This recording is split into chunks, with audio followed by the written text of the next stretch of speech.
ನಮಸ್ಕಾರ. ಉತ್ತರ ಕರ್ನಾಟಕ ಬುಲೆಟಿನ್ಗೆ ಸ್ವಾಗತ. ನಾನು ಶುಭಾ ಎಂಪೋಲ್. ಇಂದು ಮುಖ್ಯಮಂತ್ರಿ ಸಿದ್ದರಾಮಯ್ಯ ಹಾಗೂ ಡಿಸಿಎಂ ಡಿಕೆ ಶಿವಕುಮಾರ್ ದೆಹಲಿಗೆ ತೆರಳಲಿದ್ದಾರೆ. ಹೈಕಮಾಂಡ್ನ ಕರೆದ ಹಿನ್ನೆಲೆ ದೆಹಲಿ ಪ್ರಯಾಣ ಕೈಗೊಂಡಿದ್ದಾರೆ. ಈ ವೇಳೆ ಮಲ್ಲಿಕಾರ್ಜುನ್ ಖರ್ಗೆ, ರಾಹುಲ್ ಗಾಂಧಿ ಅವರ ಜೊತೆ ಮುಡಾ ಹಗರಣಕ್ಕೆ ಸಂಬಂಧಿಸಿ ರಾಜ್ಯಪಾಲರು ಪ್ರಾಸಿಕ್ಯೂಷನ್ಗೆ ಒಪ್ಪಿಗೆ ನೀಡಿದ್ದು, ಹೈಕಮಾಂಡ್ ನಾಯಕರ ಜೊತೆ ಪ್ರಾಸಿಕ್ಯೂಷನ್ ನಂತರದ ಬೆಳವಣಿಗೆಗಳ ಕುರಿತು ಚರ್ಚೆ ನಡೆಸಲಿದ್ದು, ರಾಜ್ಯಪಾಲ ಥಾವರ್ ಚಂದ್ ಗೆಹ್ಲೋಟ್ ಅವರ ನಡೆ ಮತ್ತು ಕೇಂದ್ರ ಸಚಿವ ಎಚ್.ಡಿ. ಕುಮಾರಸ್ವಾಮಿ ಅವರ ವಿರುದ್ಧದ ಅಕ್ರಮಗಳ ಕುರಿತು ಮಾತುಕತೆ ನಡೆಯಲಿವೆ ಎಂದು ತಿಳಿದು ಬಂದಿದೆ. ಹಾಗೂ ರಾಜ್ಯಪಾಲರು ಸಿಎಂ ವಿರುದ್ಧ ಪ್ರಕರಣಕ್ಕೆ ಸಂಬಂಧಿಸಿ ಪ್ರಾಸಿಕ್ಯೂಷನ್ಗೆ ಅನುಮತಿ ನೀಡಿದ ಬಳಿಕ ರಾಜ್ಯದಲ್ಲಿ ಪ್ರತಿಭಟನೆಗಳು ನಡೆಯುತ್ತಿದೆ. ಈ ಎಲ್ಲಾ ವಿಷಯಗಳ ಬಗ್ಗೆ ಚರ್ಚೆ ನಡೆಯಲಿದೆ. ಕೇಂದ್ರದ ಅಗ್ನಿಪಥ್ ಯೋಜನೆಯಡಿ ಮಂಗಳೂರು ನೇಮಕಾತಿ ಮುಖ್ಯಾಲಯ ಹಾಗೂ ಬೆಂಗಳೂರು ವಲಯದ ಸಹಯೋಗದೊಂದಿಗೆ ಶಿವಮೊಗ್ಗ ಜಿಲ್ಲೆಯ ನೆಹರು ಕ್ರೀಡಾಂಗಣದಲ್ಲಿ ಆಗಸ್ಟ್ 22ರಿಂದ 31ರವರೆಗೆ ನಡೆಯಲಿರುವ ಅಗ್ನಿವೀರರ ನೇಮಕಾತಿ ಪ್ರಕ್ರಿಯೆಗೆ ಚಾಲನೆ ನೀಡಿ ಮಾತನಾಡಿದ ಬಿ.ವೈ. ರಾಘವೇಂದ್ರ, ಅಗ್ನಿವೀರ ಯುವಕರ ಪಾಲಿಗೆ ದೇಶ ಸೇವೆ ಮಾಡಲು ಒಂದು ಸುವರ್ಣ ಅವಕಾಶವಾಗಿದ್ದು, ಇಲ್ಲಿ ಕಲಿಕೆಯ ಜೊತೆ ದುಡಿಮೆಯೂ ಸಾಧ್ಯವಿದೆ. ಈ ರ್ಯಾಲಿಯಲ್ಲಿ ರಾಜ್ಯದ 11 ಜಿಲ್ಲೆಗಳ ಅಭ್ಯರ್ಥಿಗಳು ದೈಹಿಕ ಸಾಮರ್ಥ್ಯ ಪರೀಕ್ಷೆಯಲ್ಲಿ ಪಾಲ್ಗೊಳ್ಳಲಿದ್ದಾರೆ ಎಂದು ಹೇಳಿದ್ದಾರೆ. ಬಿಜೆಪಿ ಶಾಸಕರುಗಳ ಮಾತು ಕೇಳಿ ರಾಜ್ಯ ಸರ್ಕಾರ ಕೇಳಿಸಿದ ವಿಧೇಯಕಗಳನ್ನು ರಾಜ್ಯಪಾಲರು ವಾಪಸ್ ಕಳುಹಿಸಿದ್ದಾರೆ ಎಂದು ಡಿಸಿಎಂ ಡಿಕೆ ಶಿವಕುಮಾರ್ ಅವರು ಕಿಡಿಕಾರಿದ್ದಾರೆ. ಸದಾಶಿವನಗರದ ನಿವಾಸದ ಬಳಿ ಮಾಧ್ಯಮಗಳ ಪ್ರಶ್ನೆಗಳಿಗೆ ಉತ್ತರಿಸಿದ ಅವರು, ಬಿಜೆಪಿಯವರು ಮಾತನ್ನೇ ಕೇಳುವುದಾದರೆ ಪ್ರಜಾಪ್ರಭುತ್ವ ವ್ಯವಸ್ಥೆಯಲ್ಲಿ ಸರ್ಕಾರಗಳು ಏಕಿರಬೇಕು.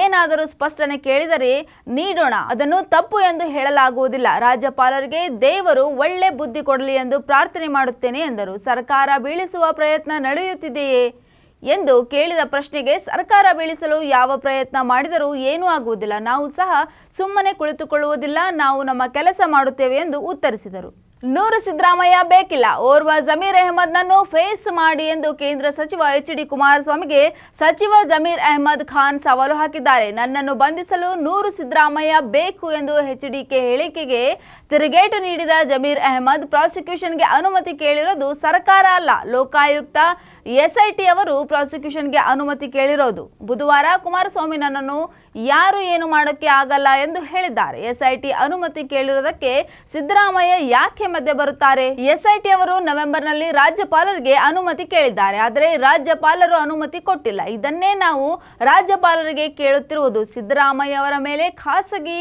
ಅವರು ದೂರು ಕೊಟ್ಟಿರೋದಕ್ಕೆ ಪ್ರಾಸಿಕ್ಯೂಷನ್ಗೆ ಅನುಮತಿ ಕೊಟ್ಟರು. ಕುಮಾರಸ್ವಾಮಿ ವಿರುದ್ಧ ಎಸ್ಐಟಿ ಪ್ರಾಸಿಕ್ಯೂಷನ್ಗೆ ಅನುಮತಿ ಕೇಳಿದೆ, ಯಾಕೆ ಕೊಡಲಿಲ್ಲ ಎಂದು ಪ್ರಶ್ನಿಸಿದರು. ಈ ಘಟನೆ ವಿಜಯಪುರ ಜಿಲ್ಲೆಯ ತಾಳಿಕೋಟಿ ಸಮುದಾಯ ಆರೋಗ್ಯ ಕೇಂದ್ರದಲ್ಲಿ ನಡೆದಿದೆ. ಮೃತರನ್ನು ಸ್ಟಾಫ್ ನರ್ಸ್ ಶಶಿಕಾಂತ್ ಬೆಣ್ಣೂರ್ 42 ಆತ್ಮಹತ್ಯೆ ಮಾಡಿಕೊಂಡಿರುವ ವ್ಯಕ್ತಿಯಾಗಿದ್ದಾನೆ. ದಲಿತ ಪರ ಸಂಘಟನೆಗಳಿಂದ ತಾಳಿಕೋಟೆ ಪಟ್ಟಣದ ಬಂದ್ ಕರೆ ನೀಡಲಾಗಿದೆ. ಈ ಹಿನ್ನೆಲೆಯಲ್ಲಿ ಅಂಗನವಾಡಿ ಮುಂಗಟ್ಟುಗಳನ್ನು ಬಂದ್ ಮಾಡಿದ ಸಾರ್ವಜನಿಕರು ಆಸ್ಪತ್ರೆ ಸಿಬ್ಬಂದಿ ವಿರುದ್ಧ ತೀವ್ರ ಆಕ್ರೋಶ ವ್ಯಕ್ತಪಡಿಸಿದ್ದಾರೆ. ಪ್ರತಿನಿತ್ಯ ಚಿಕಿತ್ಸೆಗೆ ತೆರಳುವ ಸಾರ್ವಜನಿಕರಿಗೆ ಸರಿಯಾಗಿ ಸೇವೆ ನೀಡದ ಆಸ್ಪತ್ರೆ ಸಿಬ್ಬಂದಿ ವಿರುದ್ಧ ಕಿಡಿಕಾರಿದ್ದಾರೆ. ಸರ್ಕಾರಿ ಆಸ್ಪತ್ರೆಯಲ್ಲಿ ಹಲವು ವರ್ಷಗಳಿಂದ ಕೆಲಸ ಮಾಡುತ್ತಿದ್ದ ಶಶಿಕಾಂತ್ಗೆ ಇಲ್ಲಿನ ಮಹಿಳಾ ಸಹೋದ್ಯೋಗಿಗಳು ಸೇರಿದಂತೆ ಹಲವರು ಕೂಡಿಕೊಂಡು ತೀವ್ರ ಕಿರುಕುಳ ನೀಡಿದ್ದಾರೆ. ಆದ್ದರಿಂದ ಮನನೊಂದು ಆತ್ಮಹತ್ಯೆಗೆ ಶರಣಾಗಿದ್ದಾರೆ. ಶಶಿಕಾಂತ್ ಬೆಣ್ಣೂರ್ ಅವರು ಆತ್ಮಹತ್ಯೆಗೆ ಶರಣಾಗುವ ಮುನ್ನ ನನ್ನ ಸಾವಿಗೆ ಕಾರಣ ಎಂದು ವಾಟ್ಸಪ್ ಸ್ಟೇಟಸ್ ಹಾಕಿದ್ದಾನೆ. ಇದರಿಂದ ಶಶಿಕಾಂತ್ ಸಾವಿಗೆ ತಾಳಿಕೋಟೆ ಜನರು ತೀವ್ರ ಆಕ್ರೋಶ ಹೊರಹಾಕಿದ್ದಾರೆ.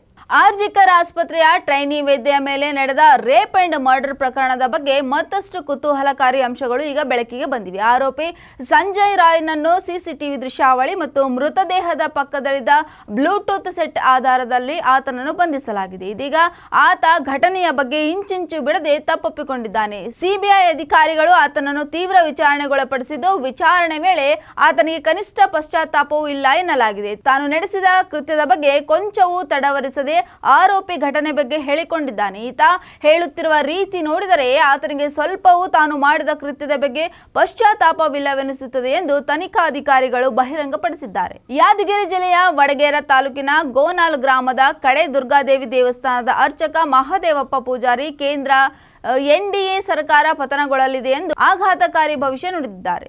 ಅಷ್ಟೇ ಅಲ್ಲ, ರಾಜ್ಯದಲ್ಲಿ ಸಿಎಂ ಸಿದ್ದರಾಮಯ್ಯ ಅವರ ಕುರ್ಚಿಗೆ ಕಂಟಕವಿದೆ. ಸಿದ್ದರಾಮಯ್ಯ ಕೂಡ ಮುಖ್ಯಮಂತ್ರಿ ಸ್ಥಾನ ಕಳೆದುಕೊಳ್ಳುತ್ತಿದ್ದಾರೆ. ಕಾಂಗ್ರೆಸ್ನ trouble shooter DCM DK Shivakumar ಮುಂದಿನ ಮುಖ್ಯಮಂತ್ರಿಯಾಗಲಿದ್ದಾರೆ ಎಂದು ಹೇಳಿದ್ದಾರೆ. ಕೆನಡಾದ ವಜ್ರ ಗಣಿಗಾರಿಕೆ ಕಂಪನಿಯಾದ ಲುಕಾರ್ ಡೈಮಂಡ್ ಕಾರ್ಪೊರೇಷನ್ ಕೊರವೆ ಗಣಿಯಲ್ಲಿ 2492 ಕ್ಯಾರೆಟ್ ವಜ್ರವನ್ನು ಪತ್ತೆ ಮಾಡಿದೆ ಎಂದು ವರದಿಯಾಗಿದೆ. ಪತ್ತೆಯಾದ ವಜ್ರದ ಚಿತ್ರಗಳನ್ನು ಕಂಪನಿ ಬಿಡುಗಡೆ ಮಾಡಿದೆ. ಬಿಡುಗಡೆಯಾದ ಚಿತ್ರಗಳು ವಜ್ರವು ಅಂಗೈಯಷ್ಟು ಗಾತ್ರದಲ್ಲಿರುವುದಾಗಿ ತೋರಿಸಿವೆ. ಬರೋಬ್ಬರಿ 120 ವರ್ಷಗಳ ನಂತರ ಇಷ್ಟು ದೊಡ್ಡ ಗಾತ್ರದ ವಜ್ರವನ್ನು ಪತ್ತೆ ಹಚ್ಚಲಾಗಿದೆ. ಎಕ್ಸ್-ರೇ ಟ್ರಾನ್ಸ್ಮಿಷನ್ ತಂತ್ರಜ್ಞಾನವನ್ನು ಬಳಸಿಕೊಂಡು ಕೊರವೆ ವಜ್ರದ ಗಣಿಯಲ್ಲಿ ಈ ವಜ್ರವನ್ನು ಕಂಡುಹಿಡಿಯಲು ಸಾಧ್ಯವಾಯಿತು ಎಂದು ಲುಕಾರ್ ಡೈಮಂಡ್ ಕಂಪನಿ ಹೇಳಿದೆ.